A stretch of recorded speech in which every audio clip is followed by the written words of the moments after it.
Christian life में जो बहुत ज़्यादा खतरा जिसको कह सकते हैं या तकलीफ जो हमारे जीवन में है, बीमारियों से बढ़कर, खुदा से दूर हो जाने से भी बढ़कर, विपत्तियों से, आर्थिक कठिनाइयों से भी बढ़कर एक बात जो होती है, एक डेंजर जिसको खतरा हम कहते हैं, वो जीवन के अंदर में विश्वासियों के पाप नहीं होता है ना। The greatest danger in the Christian life is not sin, वो पाप नहीं है, लेकिन इससे भी बढ़कर एक बहुत बड़ा खतरा है, उसको कहते हैं निग्लेक्ट, यानी लापरवाही या अनदेखी करना, अनदेखा करना। ये सबसे बड़ा खतरा है। आप जानते हो कि बड़ी बड़ी नावें जो है डूब जाती है। टाइटैनिक के बारे में कितने लोगों को मालूम है? सबको मालूम है, वाह, वेरी गुड। तो टाइटैनिक जो इतना बड़ा जहाज बना था, पहली ट्रिप में डूब गया। क्या हुआ? बम ब्लास्ट हुआ क्या वहां पे? नहीं हुआ। बड़ी से बड़ी नाव अगर समुद्र में जो फेस करने के लिए बनाई जाती है, अगर वो डूबती है तो बहुत बड़े क्रैक या दो भाग में टूट गई, इसलिए नहीं टूटती है। एक छोटा सा सुराख होता है कहीं, एक छोटी सी दरार होती है कहीं, और उस पर समय पर ध्यान नहीं दिए जाने या ध्यान न दे पाने की वजह से वो धीरे धीरे खतरे के एरिया में वो पहुंचने लगता है। इसी प्रकार से हम क्रिश्चियन जीवन में, मसीह जीवन में छोटी छोटी चीज़ों पर अगर हम ध्यान नहीं देते हैं, एक दिन वो हमारी पूरी नाव को लेकर के समुद्र की गहराई में चले जाता है। विश्वासी फिर अपनी जगह नहीं दिखते हैं, विश्वासी फिर कहीं पर भी नहीं मिलते हैं। और इसी प्रकार से विश्वासी को चाहिए कि हम अपनी छोटी छोटी बातों पर ध्यान रखें and don't neglect any small और big thing in your life. कोई भी छोटी और बड़ी चीज़ों को अनदेखा ना करें, क्योंकि एक जैसे आपसे एक प्रार्थना मिस हो जाती है, हम सोचते हैं जाने दो कोई बात नहीं। कभी कभी बहुत ज़्यादा थके महसूस करते हैं तो बोलते हैं आज बाइबल नहीं पढ़ते हैं, आज सीधी प्रार्थना कर लेते हैं, सो जाते हैं, कल डबल पढ़ लेंगे। या कई लोग वो भी नहीं चाहते कि डबल पढ़ लेंगे, नहीं पढ़ेंगे बस। तो ये एक छोटा सा नेग्लेक्ट हो गया हमारे लिए। तो प्रार्थना जैसी इस प्रकार से एक होती है, या एक डिवोशन को स्किप करना, या एक चर्च को एक समय के लिए चलो आज नहीं जाते हैं, इस प्रकार से इग्नोर करना, आप नहीं जानते, या खुदा की किसी आज्ञा को अवज्ञा में बदल देना, या नहीं मानना कि छोटी सी बात है, झूठ बोल दिया तो क्या हुआ, खुदा से माफ़ी मांग लेंगे, इतनी क्या बड़ी बात है। अगर इस प्रकार का हमारे जीवन में हो जाता है तो मैं आपको बताना चाहता हूँ कि ये छोटी छोटी चीज़ें जो slowly without noticing the fire grow cold, आपके अंदर जो आग लगी हुई है वो धीरे धीरे ठंडी होने लगती है, बुझने लगती है। बाइबल में एक वचन है इब्रानियों की किताब के 2 अध्याय 3 वचन में, और वहाँ लिखा हुआ है, तो हम लोग ऐसे बड़े उद्धार से निश्चिंत रहकर क्यों कर बच सकते हैं।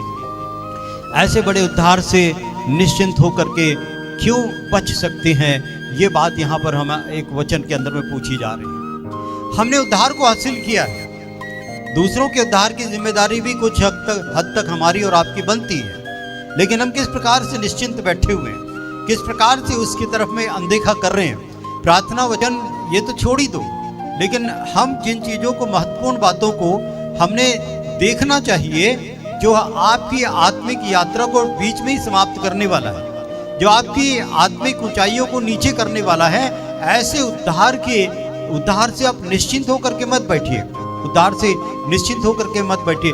निग्लेक्ट जो होता है या अनदेखी करने की जो बात होती है, ये डेंजरस इसीलिए होता है क्योंकि ये साइलेंट होता है, ये साइलेंट होता है, इसमें कोई शोर शराबा नहीं होता। आज आपने प्रार्थना नहीं करी, कोई हल्ला नहीं हुआ, किसी ने आपको पनिशमेंट नहीं दिया, आपको आज खाना नहीं मिलेगा, ऐसा नहीं हुआ, सब कुछ बराबर हुआ, बहुत साइलेंटली ये होता है। और शैतान इस प्रकार से जानता है कि एक विश्वासी यीशु मसीह का इनकार खुल करके तो करेगा नहीं। करेंगे क्या आप लोग यीशु मसीह का इनकार? तो साधारण तौर पर शैतान को बहुत अच्छे से मालूम है कि एक विश्वासी यीशु मसीह का इनकार कभी नहीं करेगा। तो इसलिए वो क्या करता है, वो हमारे अंदर में लापरवाही को पैदा करता है, केयरलेसनेस जिसको हम कहते हैं, आलस को पैदा करते हैं जिसको हम लेजीनेस कहते हैं, और लूक वार्मनेस को कहते हैं जिसको हम कहते हैं न तो तू ठंडा है न तो गर्म है, यानी क्या, गुनगुना है। सो शैतान आपके जीवन में यीशु मसीह का इनकार करने की अवस्था को नहीं लाएगा या उसके लिए नहीं तैयार करेगा, लेकिन आपको लापरवाह बनाएगा, आपको आलसी बनाएगा, और आपका जोश जो है धीरे धीरे कम करके आपको जो है गुनगुना बना देगा। एक गार्डन में आप बगीचे में जैसे वृक्षों को लगाते हैं, आप देखिए अगर आपने उस झाड़ की सूखी पत्तियों को नहीं हटाया या उसमें उपजने वाली घास आदि को नहीं हटाया तो आपको कुछ करने की जरूरत नहीं। कुछ दिन के बाद घास इतनी बढ़ जाएगी वो पौधा जो है वो छोटा हो जाएगा या सूख जाएगा। आत्मिक जीवन में नेग्लिजेंसी ये इतनी ही महंगी पड़ सकती है जितना वो पौधा झाड़ियों से सूख जाएगा, इसका नुकसान आपको उठाना पड़ सकता। थोड़ी देर में हम इस अनदेखी को या निग्लेक्ट को जो है थोड़ा सा समझेंगे, जिसको हम ओवरलुक करते हैं। और जो वचन मैंने यहाँ पर आपके सामने में लगाया, तो हम लोग ऐसे बड़े उद्धार से निश्चिंत करके क्यों बच सकते हैं। मैं आपको एक उदाहरण देना चाहूंगा राजा शाऊल का। बीते दिनों में हमने इसके अध्ययन को लिया था और शाऊल राजा ने एक चीज को देखा। परमेश्वर ने उससे कहा कि जा करके तू अमालेकियों को मार। शाऊल से ये कहा गया कि तू जाकर के अमालेकियों को मार और उन पर बिना कोमलता किए उनका सत्यानाश कर दे। और उसके लिए स्पेसिफिक बताया गया, क्या पुरुष, क्या स्त्री, क्या बच्चा, क्या बड़े, क्या गाय बैल, क्या ऊंट, सबको मार डाल। और उसके बावजूद उस शाऊल राजा ने क्या किया, जब आप इसी किताब के 15वें वचन में आते, पहले शमूएल की किताब का 15 अध्याय में वो जिक्र है। देखो फिर शाऊल ने क्या करा, शाऊल ने राजा अगाग को जीवित पकड़ लिया। सबसे पहली बात जब कहा था कि गाय बच्चों तक को मार दे, स्त्रियों तक को मार दे, इसने उधर के मुखिया को ही पकड़ के रख लिया, जिंदा रख लिया। जब हम इस प्रकार का निग्लेक्ट करते हैं, खुदा ने हमसे क्या कहा है, हम ठीक से पालन नहीं करते हैं, तो हमारे जीवन में क्या होने वाला है। और लिखा हुआ है कि अच्छी से अच्छी भेड़ बकरियों को, गाय बैलों को और मोटे मोटे पशुओं को, मेमनों को, जो कुछ अच्छा था, शाऊल और उसकी प्रजा ने कोमलता की और उन्हें सत्यानाश करना न चाहा, परंतु जो कुछ तुच्छ और निकम्मा था उसको उन्होंने सत्यानाश किया। तब यहोवा का वचन शमूएल के पास पहुंचा।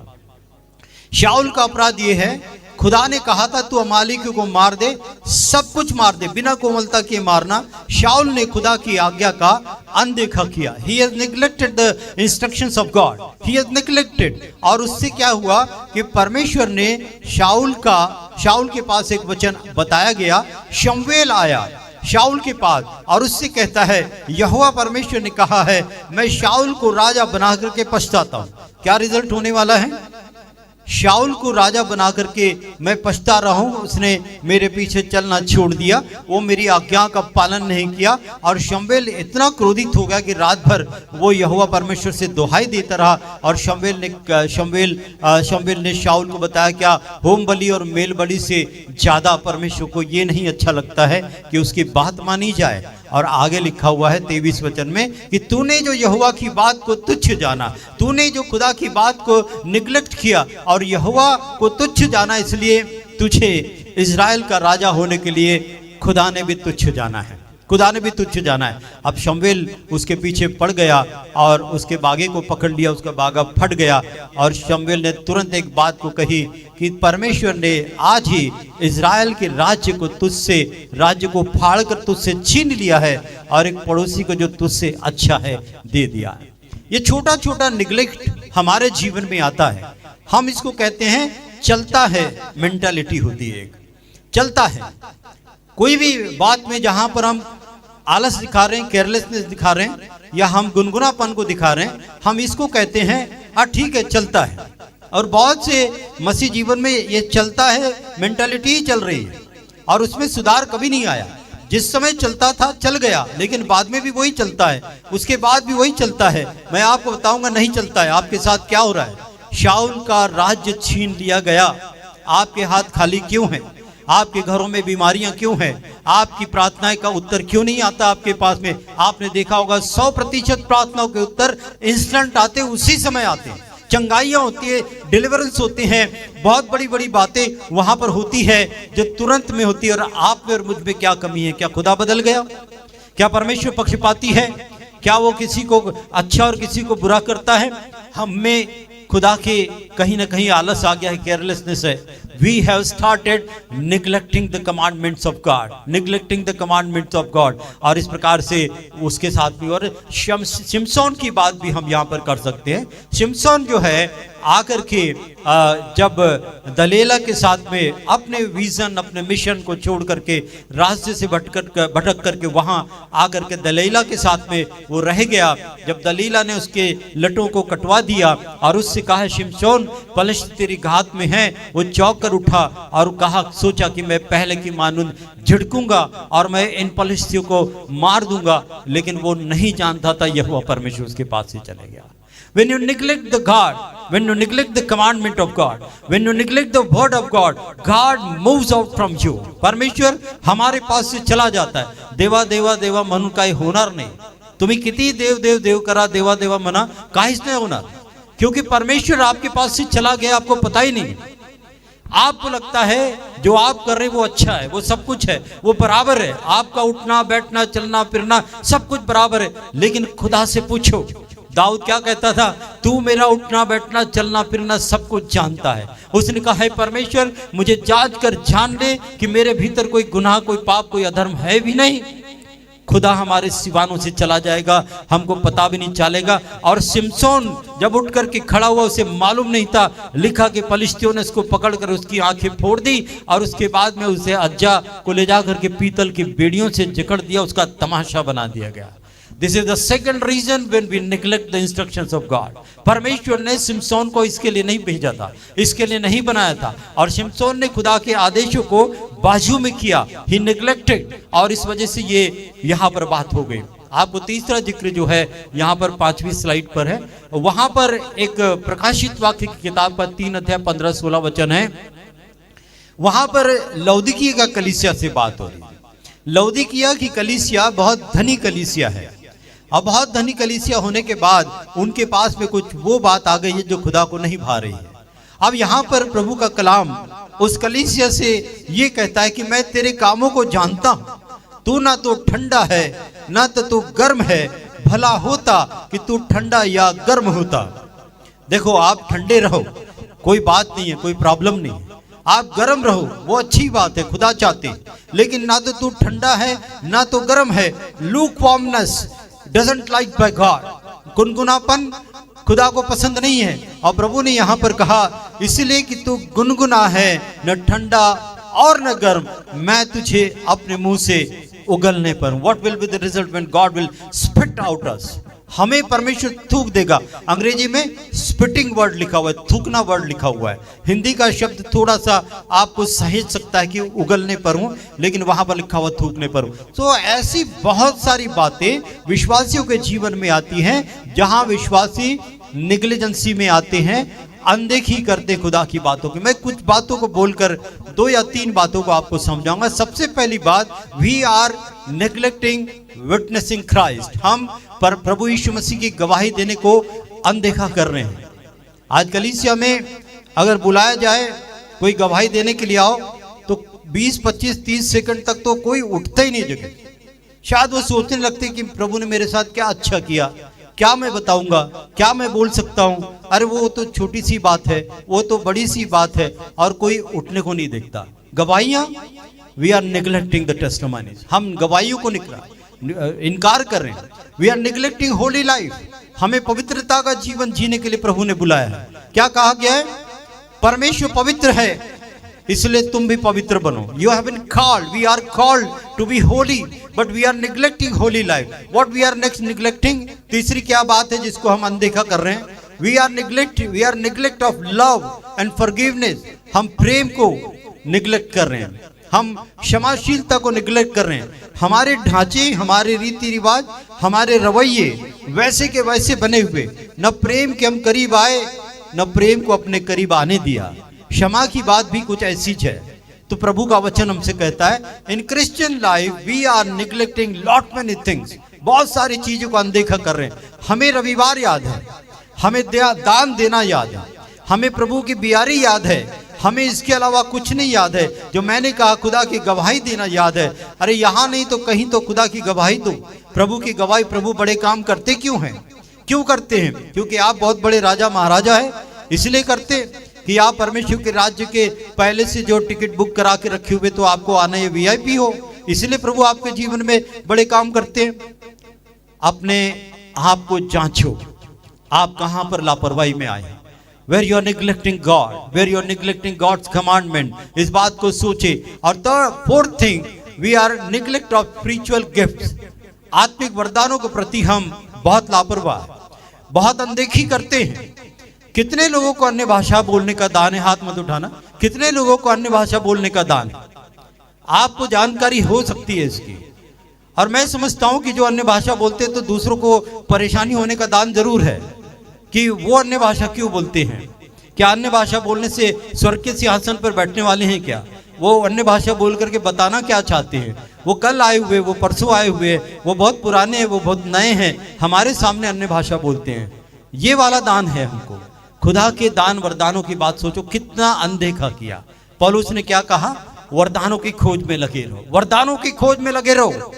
वी आर निग्लेक्टिंग, हमारे जीवन में हम उसको बाजू कर रहे हैं, उसको अनदेखा कर रहे हैं। तो प्रभु हमको बताना चाहता है इस चीज को। गिफ्ट और सर्विसेज, जिसको हम कहते हैं सेवा, जिसको सही अर्थों में हम सेवा कहते हैं, वो सेवा को भी हम अनदेखा कर रहे हैं। अगली बात जो है यहाँ पर लेंगे, जिसके ऊपर हम थोड़ा सा अध्ययन करने वाले हैं, neglect of fellowship, neglect of prayer and neglect of word of God. जो चीज हमारे लिए बहुत ज्यादा प्रैक्टिकल है, हम उन चीजों को लेंगे। तो पहली बात हम देखेंगे, प्रार्थना का अनदेखा हम कैसे करते हैं, प्रार्थना की अनदेखी कैसे करते हैं। Prayer is the life line of a believer. प्रार्थना जो है विश्वासी की जीवन रेखा है, और जिसके द्वारा से आप उस अलमाइटी गॉड के साथ में कनेक्ट हो जाते हैं, उसको कहते हैं प्रार्थना। जो शब्द, जो आवाज, जो पुकार आपको परमेश्वर के साथ सीधे कनेक्ट करती है, उसको कहते हैं प्रार्थना। बाकी की आपकी आवाजें, आपके शब्द, आपके ग्रामर, आपकी भाषा अपने पास में रखिए।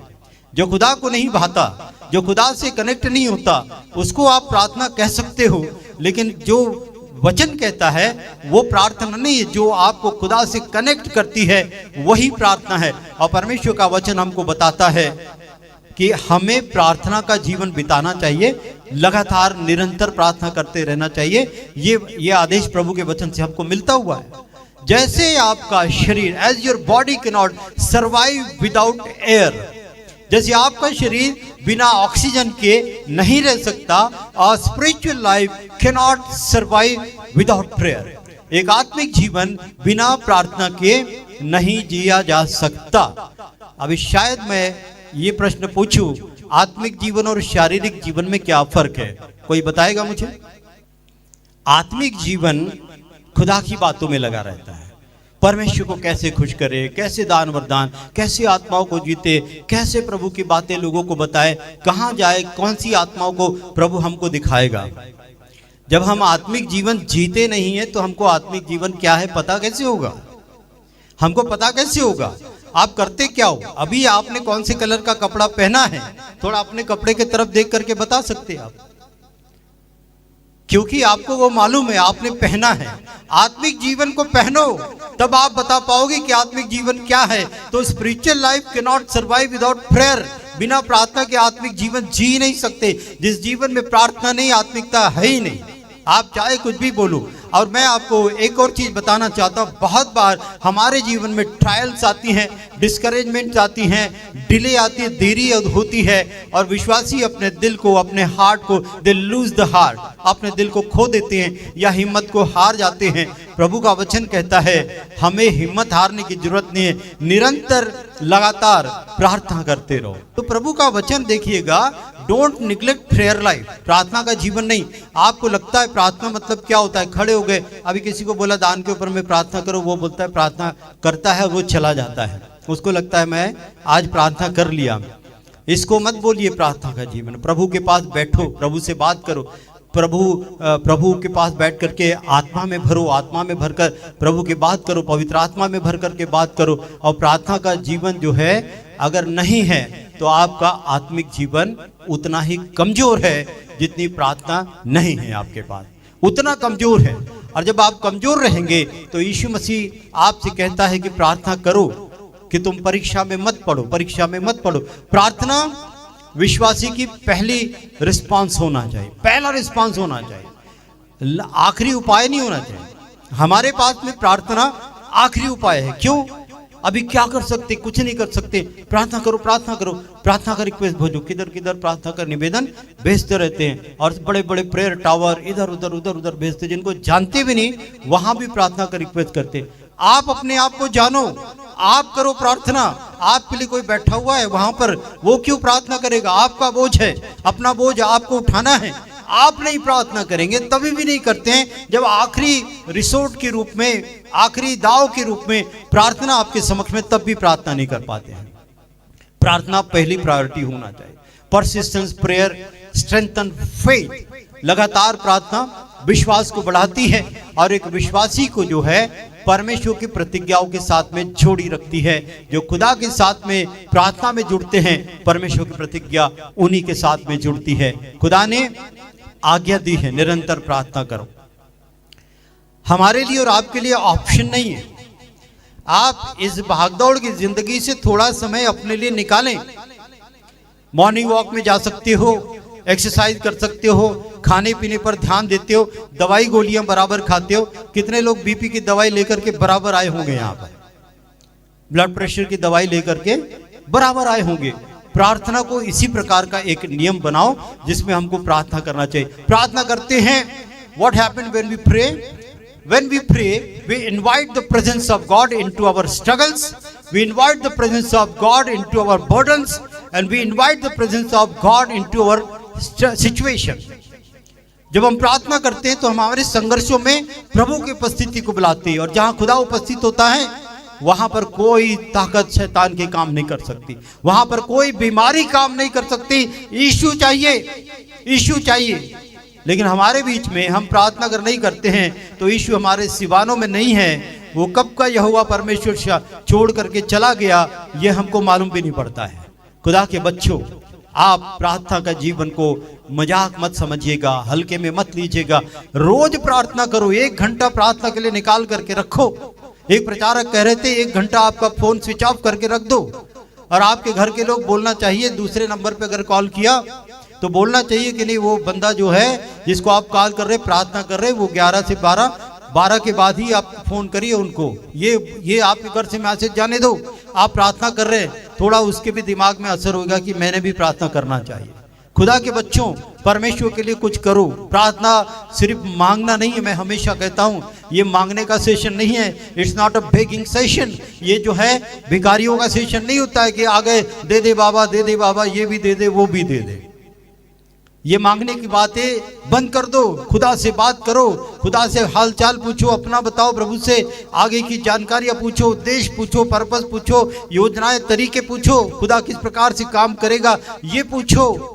It is a fellowship with God, it's not a begging, it's a fellowship of God. ये परमेश्वर से संगति करना है, और जितना खुदा के साथ संगति करोगे ना, उतनी प्रभु से मित्रता नजदीक की बनेगी, उतना गाढ़ा संबंध बनेगा।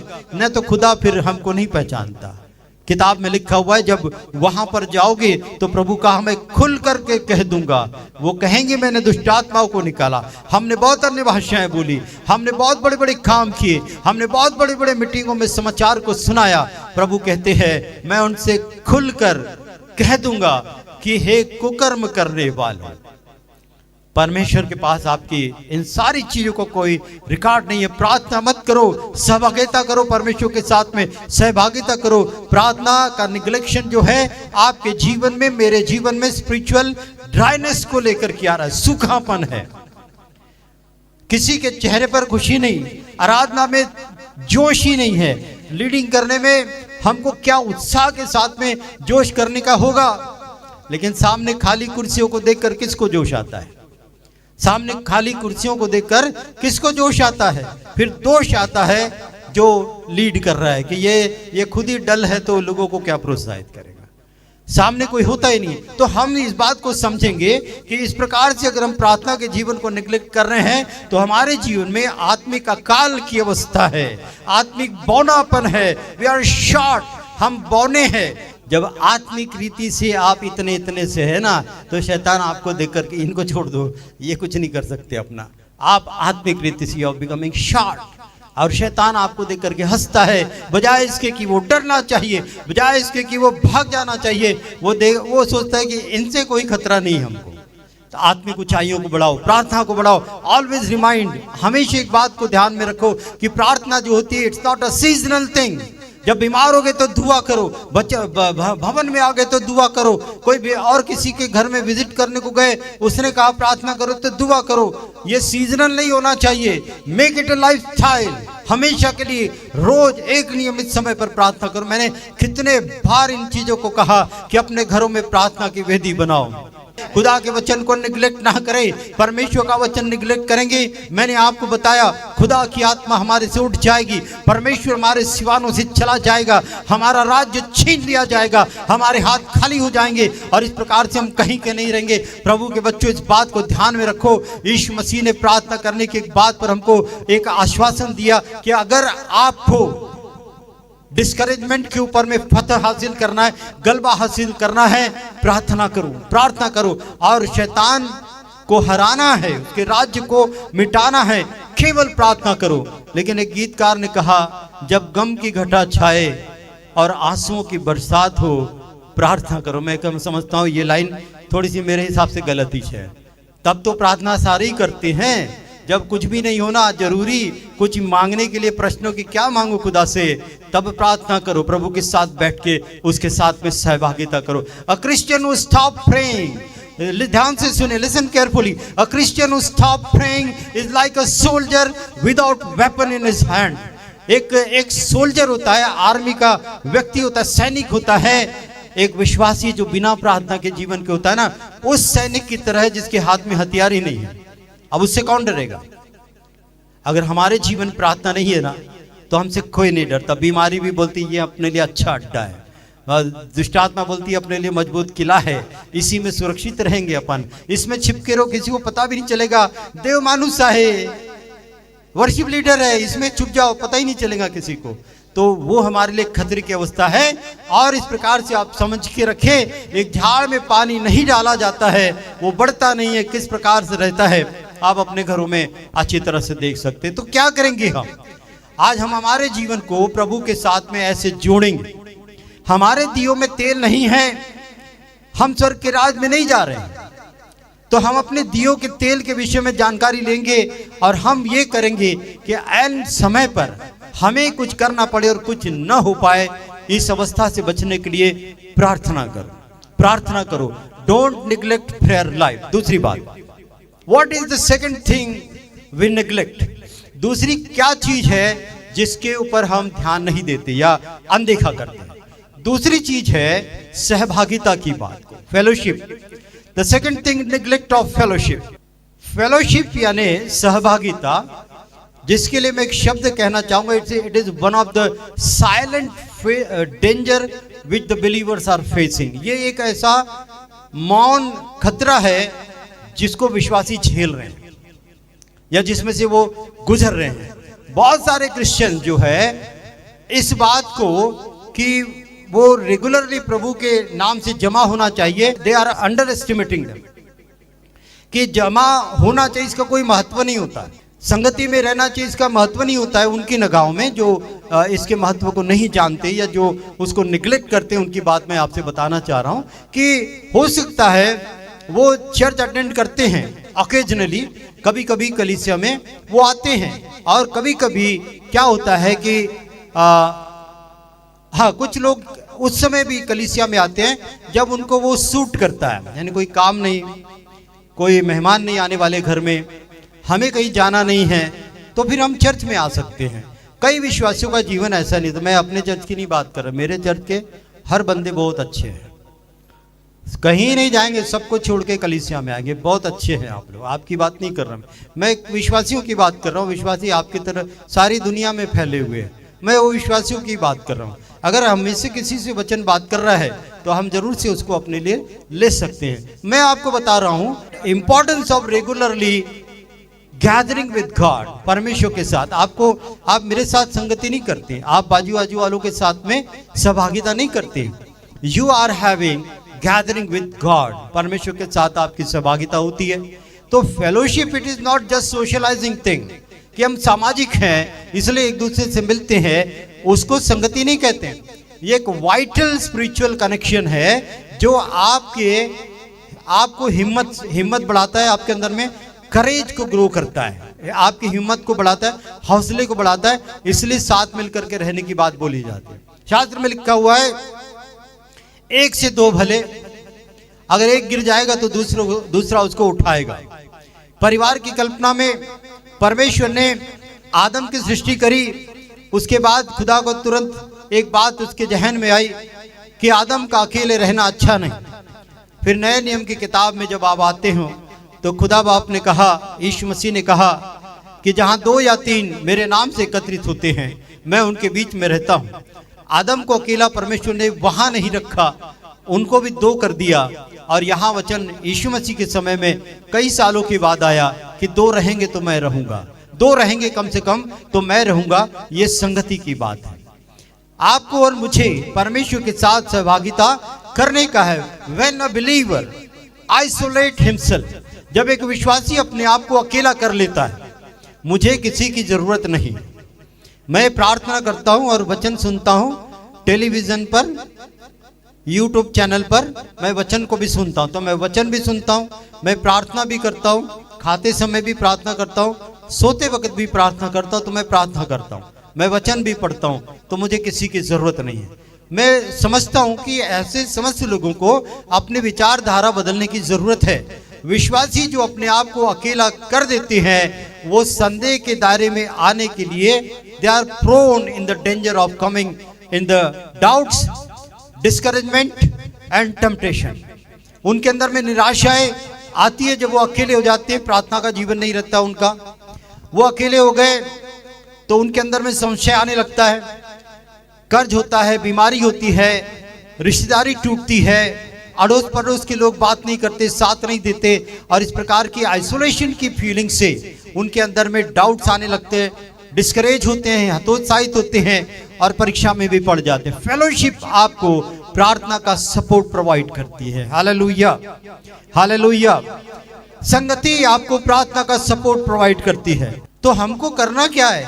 खुदा के लिए समय तो दो। जिस खुदा ने आपको 24 घंटे दिए उसमें से 2 घंटे 3 घंटे महीने में एक बार प्रार्थना की संगति को निगलेक्ट मत करो। हम अभी विषय पर आते हैं, फेलोशिप प्रोवाइड प्रेयर सपोर्ट। संगति प्रार्थना की मजबूती हमको दिलाती है और हम क्या करते हैं? परमेश्वर के अनुभव को एक दूसरे के साथ में बांटते हैं। परमेश्वर के अनुभव को बांटना मतलब गवाहियों को शेयर करना। अभी आप लोग मिलकर के क्या करते वो तो मैं आऊंगा जब भी पता चलेगा आपके पास। आप लोग आपस में मिलकर के कितनी गवाहियों को बांटते हैं कि किसी की चर्चा करते हो, वो बात जो है अच्छी नहीं है। किसी की अगर चर्चा करते हो, गवाहियां बोलो, इसकी उसकी बात मत करो, प्रभु की बात करो, अपनी बात करो, जो आपसे मिलने आया उसकी बात करो। एक ब्लेस्ड टाइम होने दो, जब वो आपके यहाँ से जाएगा आशीषित होकर के जाने दो। अगली बार फिर से आकर आपके साथ में वो संगति को करेगा, फेलोशिप को करेगा, और प्रभु आपको और अधिक मजबूत बनाता चला जाएगा। और प्रभु का वचन हमको बताता है कि संगति अच्छे लोगों की होनी चाहिए। जो आत्मिक है उनसे संगति करो, जो अपने से ऊंचाइयों पर है उनकी संगति करो। जो अपने से नीचे है संगति करोगे तो आप भी नीचे जाओगे। उसने आपके साथ संगति, उसको करने दो अगर उसको उठना चाहता है। अगर आप संगति की वैल्यू को समझ रहे हैं, अगर आप संगति के वैल्यू को समझ रहे हैं, खुदा का वचन बोलता है परमेश्वर के आशीर्वाद आपका इंतजार कर रहे हैं। The blessings of God are awaiting. अगर आप संगति में है, परमेश्वर आपको आशीषित करने के लिए तैयार बैठा हुआ है। हिब्रानियों की किताब का 10 अध्याय 25 वचन कलाम में लिखा हुआ है, और एक दूसरे के साथ इकट्ठे होना न छोड़े, जैसा कि कितनों की रीति है, पर एक दूसरे को समझाते रहे। एक दूसरे को समझाते रहो, और ज्यों ज्यों उस दिन को निकट आते देखो, त्यों त्यों और अधिक यह करते रहो। क्या करते रहो? संगति करते रहो, फेलोशिप करते रहो। प्रभु का वचन ध्यान से सुनो, एक दूसरे के साथ इकट्ठे होना न छोड़ो। ये आपके लिए ऑप्शनल चीज नहीं है, this is the commandment of God. अरे खुदा के हुक्म को भी नहीं मानते, पास्टर के भी हुक्म को नहीं मानते, प्राचीनों के हुक्म को नहीं मानते, तो मानते किसके हुक्म को? किसकी बात को मानते हो? तो किसके हुक्म को मानते हैं? हम खुदा के हुक्म को नहीं मानेंगे। प्रभु ने कहा एक दूसरे के साथ इकट्ठे होना मत छोड़ो। हम तो रविवार के रविवार को मिलते हैं, है ना, रविवार के रविवार को मिलते हैं, रविवार को ही मुलाकात होती, बीच में हम कभी एक दूसरे से मिलते नहीं, एक दूसरे को हम फोन करते नहीं। हमारे पास फोन नहीं है, हमारे फ़ोन में रिचार्ज नहीं होता है, हमारे फ़ोन का स्क्रीन डिस्प्ले टूटा हुआ है, हमारे फ़ोन से माइक में से आवाज़ नहीं आती है, हमारे फ़ोन का कैमरा ख़राब है, इमेज नहीं आती है, तो हम वो सब कुछ नहीं करते। प्रभु के बच्चों, थोड़ा जागरूक हो जाओ। खुदा का वचन क्या बोलता है? परमेश्वर ने एक दूसरे से मिलना जो है, it's a design of God. परमेश्वर ने इस बात की इच्छा को करी है कि मिलते रहें। और मैंने बताया Christianity is not a solo journey. मसीहत्व जो है अकेले की यात्रा नहीं है, अकेले की यात्रा नहीं है। We are one body with many members. मसीह की देह एक देह है और इसके अंग बहुत से हैं। अगर आप कुरिन्थियों की किताब में पढ़ोगे ना, 12 अध्याय में आपको इसका जिक्र मिलेगा। जैसे वरदान तो बहुत है और इस प्रकार से मसीह एक है। हम सब कलीसिया के अंग है, मसीह की दुल्हन है। हम में से कोई सिर है, हाथ है, कान है, नाक है, पाँव है, कोई नाखून है, कोई उंगलियां हैं। इस प्रकार से हमारे रोल है। मैंने एक बार समझाया था, अगर फर्ज करो कोई एक व्यक्ति हाथ है, परमेश्वर के राज्य में कलीसिया के देह में हाथ का काम करता है या आंख का काम करता है, और वो व्यक्ति एक रविवार को नहीं आया, तो एक आंख की कलीसिया कैसी लगती है आपको? जब आपके बेटों के लिए दुल्हन लाने जाओगे तो एक आंख वाली को ढूंढना, करोगे क्या? कैसी लगती है? अच्छी नहीं लगती। फिर खुदा की देह चलता है, एक रविवार को नहीं गए तो चलता है। ये चलता है मेंटालिटी को हम यहाँ पर बंद करने के लिए आए हुए हैं। ये चलता है, अब नहीं चलना चाहिए। ये नहीं चलता है। मैं आपको बताना चाहता हूँ कि फिर खुदा आपको छोड़ करके चला जाएगा, आपका राज्य किसी और को दिया जाएगा, आपकी लटें कट जाएगी, आप बंदी बना दिए जाएंगे, आंखें फोड़ दी जाएगी, लोग तमाशा देखने को आएंगे आपका। खुदा का वचन बोलता है कि इस Christian journey is not a solo journey but we are one body with many members. तो हम इन सबों का, शरीर के अंगों का ध्यान रखें। आपके सिर में मार लगता है तो हाथ दौड़ करके तुरंत उस स्थान पर मरहम पट्टी करने को आ जाता है। आपकी आंख में कचरा जाता है, आपका आंख दौड़ करके आता है। आपकी और कोई एक्सीडेंट वाली गाड़ी आ रही है तो आपके पैर आपको दूसरे तरफ में लेकर के जाते हैं। ऐसे कलीसिया में एक दूसरे को सहकार्य करो। कोई छोटा नहीं, कोई बड़ा नहीं, सारे खुदा के बच्चे हैं। दूसरी बात, when we gather in worship, prayer and the word, the spirit binds us together। हम एक गीत को भी गाते हैं, bind us together Lord, bind us together, है ना। एक सूत्र में प्रभु हमको बांधता है। जब हम आराधना में आवाज को उठाते, एक हो जाते, यरीहो की दीवार गिरती है, एक हो जाते हैं, यहोशापात युद्ध को जीत लेता है। एक होना हमारे लिए बहुत जरूरी है। फेलोशिप बहुत जरूरी है, संगति बहुत जरूरी है, लेकिन Christians are neglect of fellowship. ये संगति का हम अनदेखा कर रहे हैं। हमें लगता है कोई फर्क नहीं पड़ता, लेकिन बाबा नो फर्क पड़ता है, फर्क पड़ता है। आप बिना हाथ पैर की कलीसिया को चलाने देना चाहते, फर्क पड़ता है। आपको मैं एक जानकारी देना चाहता हूँ, एक सैनिक अकेला कभी नहीं लड़ता, टुकड़ी में होते हैं। वो 25, 50, 100, 200 एक साथ होते, टुकड़ी में होते हैं। एक सैनिक कभी अकेला नहीं लड़ता। एक कोयला सिगड़ी में से बाहर निकाल के रख दिया जाए तो वो 2, 3, 5 मिनट के बाद ही बुझ जाता है। अगर उसको वापस सिगड़ी में रख दिया जाए तो फिर से उतनी जोश से जलने लगता है। ये कलीसिया का महत्व है, ये संगति का महत्व है। और मैं समझता हूँ कि आप सब अच्छी तरह से जानते हैं। मैं कोई नई बात आपको नहीं बता रहा हूँ, आप बहुत अच्छी तरह से जानते हैं इन बातों को। लेकिन फिर भी उसके बाद फेलोशिप की अनदेखी प्रभु हमें माफ नहीं करेगा, प्रभु हमें माफ नहीं करेगा। इससे पहले कि खुदा न्याय के सिंहासन पर बैठे, हम अपने रवैये को बदल देंगे। Hallelujah, will change our attitude. हम इस रवैये को बदल देंगे। फेलोशिप जहां पर आपको एक साथ लेकर के आती है, खुदा का आइडिया एक साथ आने का। और दूसरी बात जो है, संगति जो है आपको एनकरेज करती है और मजबूत करती है। और तीसरी बात, उसमें एक बात बताना चाहता हूं कि जहां जीवन पूरी तरह से चैलेंजेस से भरा हुआ है, संगति में रहोगे। तो एक नारा बीच में निकला था वर्तमान सरकार के द्वारा से, बटोगे तो कटोगे। तो ये नारा तुम्हारे लिए भी है। अगर तुम बटोगे ना, कलीसिया के साथ में नहीं रहोगे तो कटोगे। शैतान मैंने एक बार बताया था, आप जियोग्राफी का चैनल देखो, ये सीरियल और वो सास कब क्या कौन सी सास बहू थी वो सब बंद करो, ये देखो जियोग्राफी चैनल में जानवर जो है झुंड में रहते हैं, भैंसों के झुंड होते हैं, है ना, घोड़ों के भी झुंड होते हैं, अभी मैं एक शब्द आ रहा था, गधों के भी झुंड होते हैं, पर वो मैं शायद नहीं बोलना चाह रहा था पर बोल लेते हैं, जानवर तो है, जानवर गधों के भी झुंड होते हैं, भैंसों के भी झुंड होते हैं, शेर अकेला होता है शिकार करने के लिए, और वो जब वो झुंड का झुंड दौड़ता है ना, वो किसी को भी नहीं पकड़ पाता, वो एक व्यक्ति पर नजर लगा के रखता है जो पीछे रह जाता है, और जैसे वो पीछे वाले को देखता है झपट लेता और उसका निशाना चूकता नहीं।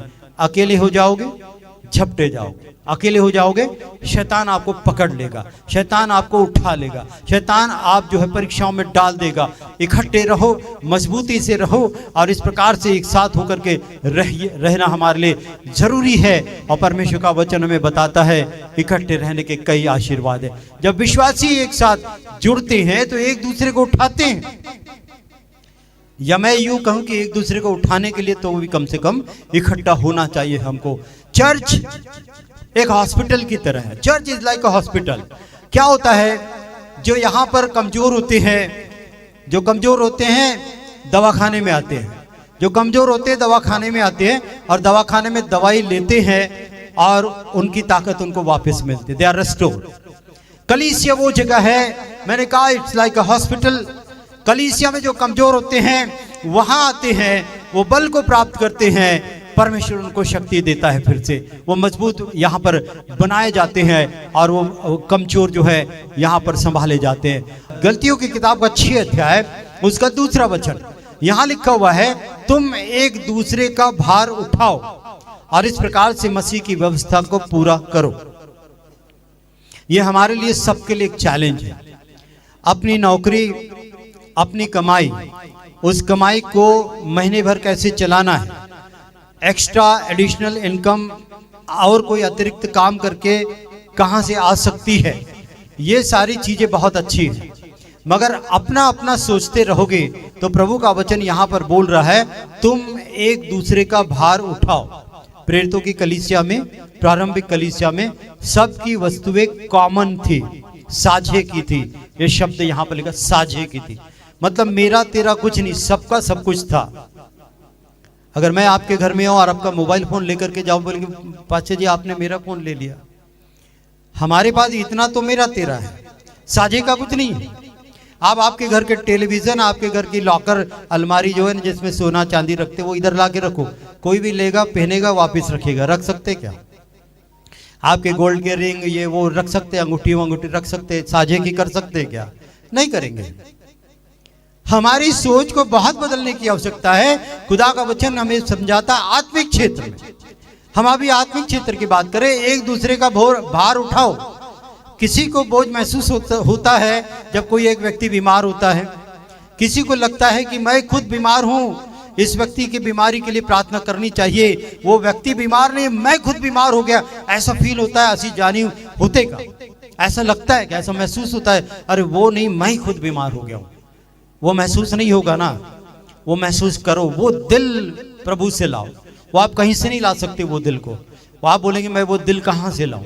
वो दिल प्रभु से मांगो, एक ऐसा दिल जो दूसरों के लिए धड़कता है, दूसरों के लिए दुखता है, दूसरों के दुख में दुखी होता है और दूसरों की खुशी में खुश होता है। एक ऐसा दिल प्रभु से मांगो, एक दूसरे का भार उठाओ, एक दूसरे का भार उठाओ।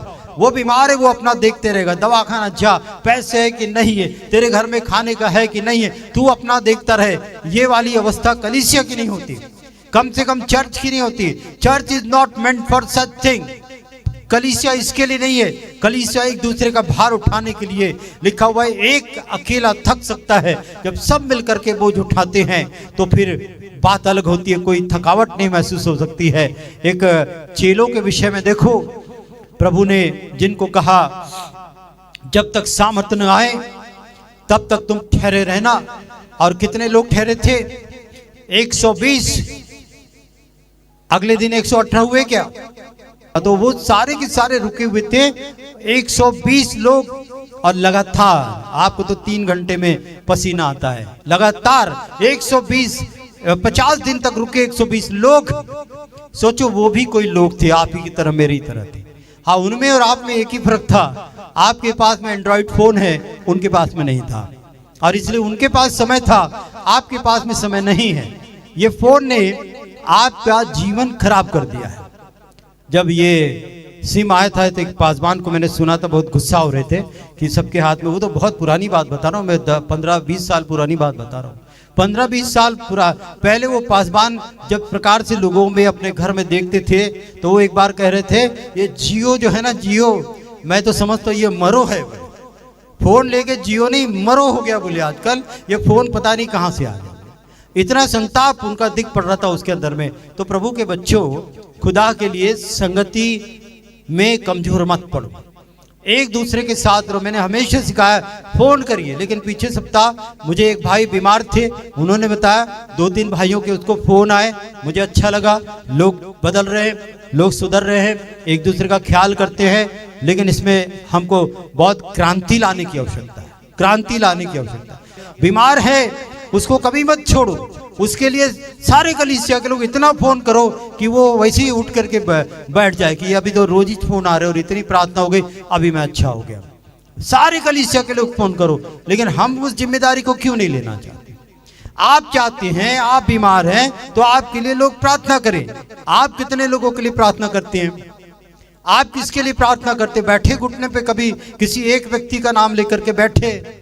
अभी मैं तुम्हारे लिए बैठ सकता हूँ, मैं विक्टर के लिए बैठ सकता हूँ, विक्टर मेरे लिए बैठ सकता है। ये मतलबी जीवन जीना बंद कर दो, ये मतलबी जीवन नहीं होता है। कलीसिया का जीवन एक सामूहिक जीवन है, आप आपके लिए नहीं है। खुदा ने कहा तुम ज्योति हो, और ज्योति उजाला अपने लिए नहीं दूसरों के लिए करती है।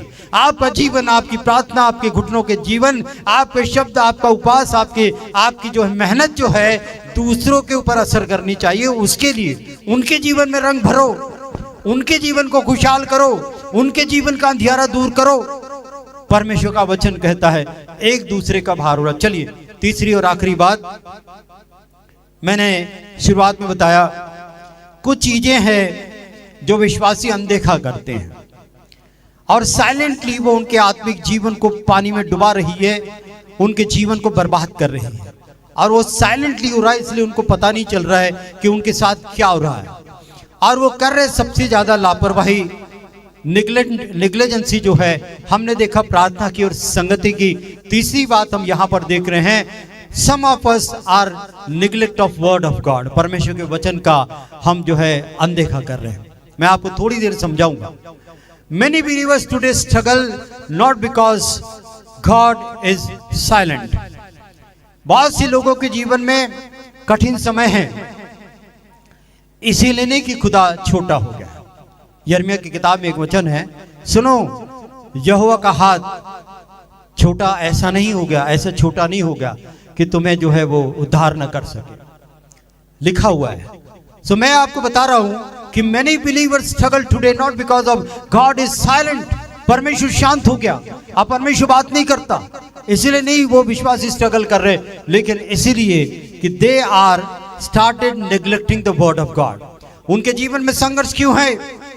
एक विश्वासी के जीवन में संघर्ष क्यों है? जब खुदा तुम्हारा खुदा है तो आपके जीवन में संघर्ष कैसे है? आपका जीवन खुदा की नामधराई कर रहा है। ध्यान से सुनो, आपके जीवन से खुदा की तौहीन हो रही है। आप क्रिश्चियन है, आप विश्वासी है, आप बीमार रह नहीं सकते, आप आर्थिक अवस्था कठिन हो नहीं सकती, आपके अंदर में शैतानी ताकतों का जमावड़ा नहीं हो सकता है, आपके काम असफल नहीं हो सकते हैं। मैं नहीं मानता कि खुदा का जन है और वो असफल होता है। यहोशू से खुदा ने कहा तू जहां जाएगा मैं वहां पर रहूंगा। मूसा को कहा तू चल समुद्र पर अपनी लाठी को उठा दे, समुद्र 2 भाग में जाए। वो परमेश्वर आपका परमेश्वर है।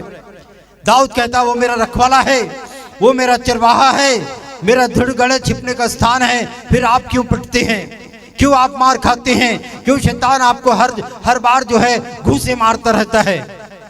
सोचो, परमेश्वर का वचन कहता है don't neglect the word of God. परमेश्वर के वचन का इनकार मत करो, परमेश्वर के वचन को अनदेखा मत करो। You are not suffering because of God is silent, but you are suffering because you have started neglecting the word of God। परमेश्वर के वचन को, अगला स्लाइड लगाइए। देखो भजन की किताब 119 अध्याय और उसका 105 वचन, क्या कीमत है वचन की। पढ़ो सब लोग मिलकर के, क्या क्या क्या असर है उसका देखेंगे।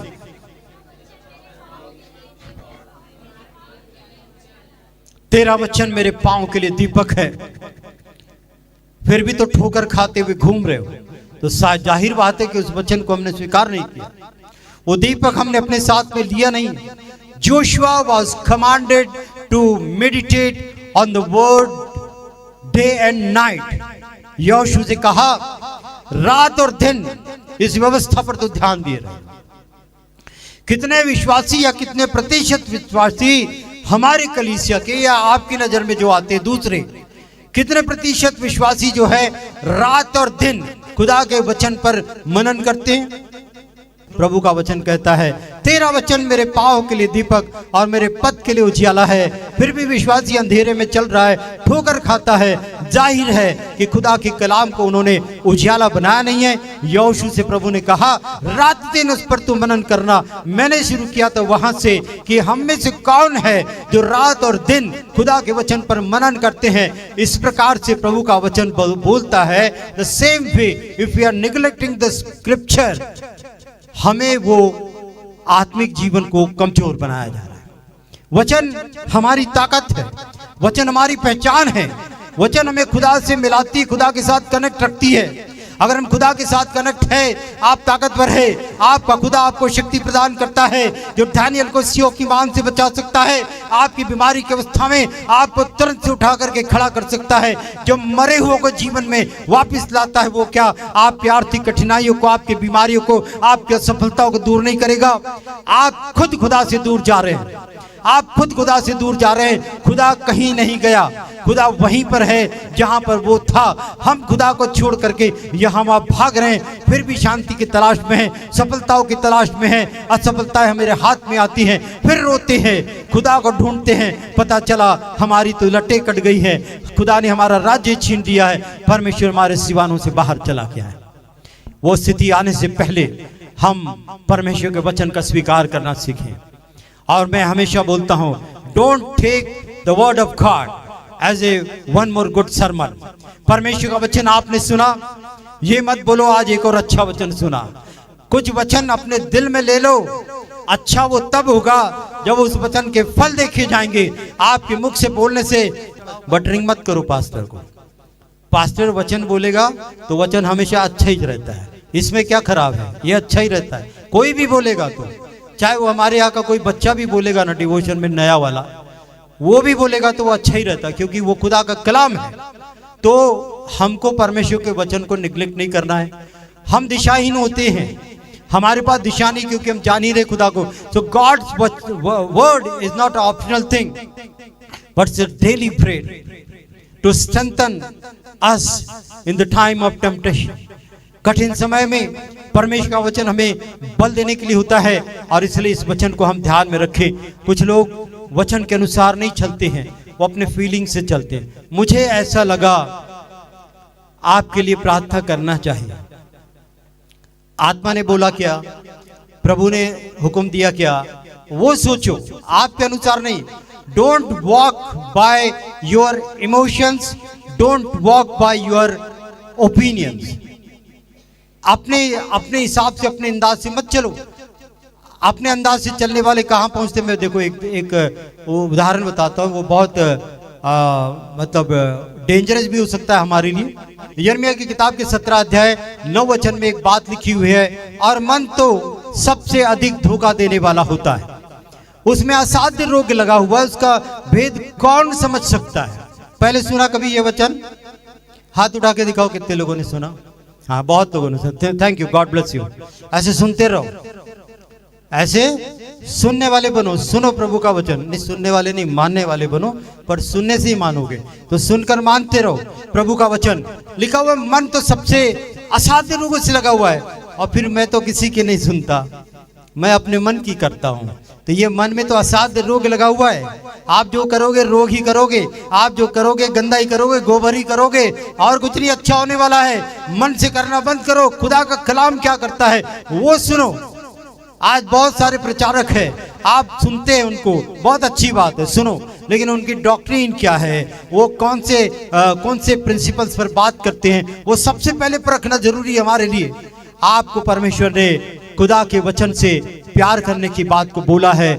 प्रार्थना करके खुदा के साथ में चलो, इमोशन से, इंप्रेशन से, इस प्रकार से जो है मत चलो। खुदा का वचन जो बोलता है वही करो, और इस प्रकार से आप प्रभु के वचन के फॉलोअर्स बन जाएंगे। अगर हम मन से चलते हैं तो हमारे लिए कहीं ना कहीं खतरनाक हो सकता है। मूड से चलते हैं, कई बात जो है मूड कैसा होता है, मूड आपका अगर आप स्ट्रेस में है, आप तनाव में हैं, तो आपका मूड कैसा रहेगा, आप सोच करके चलो। अगर आप जो है प्रेशर में है किसी प्रकार किसी बात के, तो आपका मूड कैसा रहेगा। फिर आप मूड के हिसाब से चलोगे तो कहाँ जाने वाले हो, कहाँ जाने वाले, क्रोध में भरे हुए, और आप फिर अपने हिसाब से करोगे तो आप क्या अच्छा कर लोगे, क्रोध के अंदर में, गुस्से में क्या कर लोगे। तो पर जो ऐसे निर्णय लिए जाते हैं ऐसे भावनाओं के ऊपर में आधारित रह करके, वो कभी भी सही नहीं होते। इस बात को ध्यान में रखो। परमेश्वर का वचन आप सबों को मजबूत बनाएगा। ये दो व्यक्तियों के उदाहरण दिए गए हैं, वो सुनकर बंद करेंगे। लिखा हुआ है, दो व्यक्ति थे, एक ने अपना घर चट्टान पर बनाया, दूसरे ने अपना घर बालू पर बनाया। और आंधी आई, टक्कर लगी, मेह बरसा, घर पर टक्कर लगी, और जो चट्टान पर घर था वो खड़ा रहा, और जो बालू पर था वो गिर गया। आप अपने आत्मिक घर को बालू पर बना रहे हैं या चट्टान पर बना रहे हैं। खुदा का वचन चट्टान की तरह है, टलने वाला नहीं। एक एक मात्रा, एक एक बातें पूरी हुए बिना रहने वाली नहीं है। और इसीलिए बेहतर होगा कि हम अपने घरों को चट्टान पर बनाएं, परमेश्वर के कलाम पर बनाएं। और नहीं तो हम क्या करेंगे, हमारे लिए कुछ ठराविक नहीं है कि हम क्या कर पाएंगे। अगर मन की बात सुनोगे ना, तो मन कहाँ लेकर के जाएगा, वो भी सुनते चलो जाते जाते। एक व्यक्ति था, खुदा का भविष्यवक्ता एलीशा। नामान कोढ़ी उसके पास आया, और जब नामान चंगा हो गया, तब एलीशा के पास वापिस आकर के उसे बहुत सारी चांदी वांदी की वस्तुएं उसको उपहार में देने लगा। एलीशा ने कहा, परमेश्वर के जीवन की शपथ जिसके सामने मैं खड़ा रहता हूं, मैं इसमें से कुछ भी नहीं लूंगा। और मैंने बीते बार एक बहुत ब्यूटीफुल बात बताया था। फिर नामान ने कहा, तेरे इस देश की वो 2 बोरी मिट्टी मुझको दे दे, वो वहां पर मैं वेदी बनाऊंगा। चलो वो हमारा विषय नहीं। तो एलीशा के पास वापिस आया, एलीशा ने कुछ नहीं लिया, गहजी जो है उसके पीछे पीछे दौड़ा। उसने कहा, मेरे स्वामी ने मुझे यह कहने के लिए भेजा है कि अप्रेम की पहाड़ी देश से भविष्यवक्ताओं के चेलों में से 2 जवान मेरे यहाँ अभी आए हैं, और इसलिए उनके लिए 1 किक्कार चांदी और 2 जोड़े वस्त्र दे दे। ये किसने बोला उसको? एलीशा ने बोला क्या? एलीशा ने नहीं बोला उसको। ये कहां से बात आई उसके? ये जो गंदा है ना, असाध्य रोग, यहां से मन से आई वो बात। तो मैंने इसलिए कहा, मन से मत करो, वचन से करो। जो कुछ करो वचन से और वचन के ज्ञान से करो। परमेश्वर आप सबों को बहुत आशीष दे। Don't neglect. मैंने कहा गवाहियों को निग्लेक्ट कर रहे हैं हम, मैंने कहा पवित्र जीवन को निग्लेक्ट कर रहे हैं हम, मैंने कहा प्रेम क्षमा को निग्लेक्ट कर रहे हैं हम, आत्मिक दान वरदानों को निग्लेक्ट कर रहे हैं। और जिन बातों की चर्चा हमने करी, परमेश्वर का वचन, संगति और प्रार्थना, इन सारी चीजों को हम निग्लेक्ट कर रहे हैं। ये छोटी छोटी दरारें हैं जो एक बहुत बड़े नाव में है, और वो नाव किसी दिन वो डूबने वाली है, क्योंकि उसके अंदर पानी घुसना शुरू हो गया है। परमेश्वर आपको बुद्धि दे, ज्ञान से परिपूर्ण करे। आने वाले समय में जो बातें यहाँ पर आपने सुनी, उसको सही स्पिरिट में ले, और सही स्पिरिट में लोगे, वचन आपके अंदर में काम करेगा। गलत स्पिरिट में लोगे, शैतान आपके अंदर में काम करेगा, और आप परमेश्वर से जुड़ने के बजाय और पृथक हो जाएंगे। आइए दुआ करते हैं। पिता परमेश्वर, हम तेरा धन्यवाद करते हैं। इज़राइल का परमेश्वर, याकूब का खुदा, अब्राहम का प्रभु, तो हमारे साथ रहता है पिता परमेश्वर। तो कभी कमजोर नहीं हुआ पिता, और जो तेरे साथ चलते हैं उनको कभी कमजोर होने देता है। यहोवा परमेश्वर, तू कभी हारा नहीं खुदा, न खुदा तेरे बच्चे हारने के लिए बनाए गए हैं। You have made each and every one, each and every child a victorious child. हम धन्यवाद देते हैं पिता परमेश्वर, तूने जो हमारे लिए योजना बनाई है वो हमारे भलाई की है पिता। फिर भी पिता परमेश्वर, हम विश्वासी होने के नाते से हमारे कदम डोलते हैं पिता। हम प्रभु जी कई बातों में तुझे बाजू कर देते हैं पिता, तेरे वचन को निग्लेक्ट करते हैं, बाजू करते हैं, प्रार्थना के जीवन को बाजू करते हैं, संगति को बाजू करते हैं, गवाहियों को बाजू करते हैं, प्रेम क्षमा दया को बाजू करते हैं, और इस प्रकार से पिता परमेश्वर हम पवित्रता का जीवन नहीं जी पाते हैं प्रभु जी। जो लोग पिता परमेश्वर इस समय आपके वचन को स्वीकार कर रहे हैं पिता परमेश्वर, और वो महसूस कर रहे हैं पिता परमेश्वर कि उनमें सचमुच में इस बात की कमी है, खुदावन तेरी सामर्थ्य से उनको छू ले पिता। Right now in the name of Jesus, touch each and every one, oh Lord Jesus. Those who want your power, oh God, those who want a change in their life, change them in the name of Jesus, I pray. यीशु के नाम से बदल कर रखते पिता परमेश्वर। मैं प्रार्थना करता हूँ खुदा, शैतान उनकी भूमि को छूने ना पाए यीशु के नाम से।